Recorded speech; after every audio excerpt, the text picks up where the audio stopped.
know what she said, she might just change your life.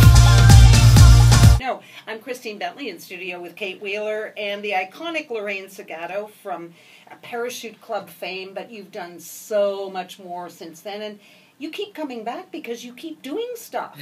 Yes, I have to keep moving. I have to keep it rolling. Did you not get the memo that you're allowed to kind of slow down as time goes on? No? No, well, both of you know that. You can't slow down. You know, not in this country, not if you're a creative person and you want to just keep putting stuff out. And it takes a while. Like, even this project I'm here for, it took 3 years, so... You know, 3 years. Now, this is fascinating. It's a documentary called Lowdown Tracks. So why don't you tell our listeners exactly what this is about? Because it really is interesting. Was it your idea? It was based on an event that I had done in 2007 where I did a similar thing, which was I spent months looking for performers that I could put on stage with the idea to reframe the way we see homeless people. I put them on stage with my band.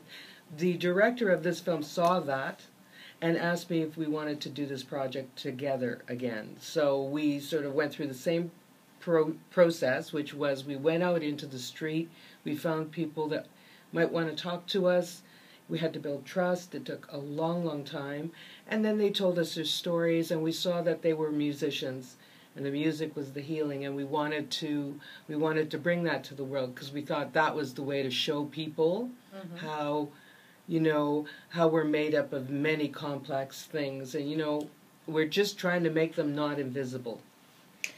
So, it's called Lowdown Tracks. So, it's about 5 people. Tell everybody this. Okay, the story is basically there are about 5 or 6 characters that we actually follow throughout the film who tell us their stories. They are homeless musicians or unhoused or unsheltered or at risk in their housing. We follow them on the street, you see them singing, and then you see them revealing their stories, and their stories are very touching. They're often quite tragic. And, you know, you see the resilience and the beauty and the bravery that these folks have. And you get a feeling of how we have really let people fall through the cracks of time. You know, you get this feeling of how we've really failed so many people in our society, but not in a kind of rhetorical, dogmatic way through the song. And when you see how talented they are, so in the end I bring them to the studio and I record songs, their songs with them, because the one thing that they were always afraid of is everything is getting stolen. You know, on the street, everything gets stolen, their instruments, their clothes, their this or that. So we figured the one thing that would not get stolen would be their songs, and we would make sure that we produced them and had them there for them and protected them.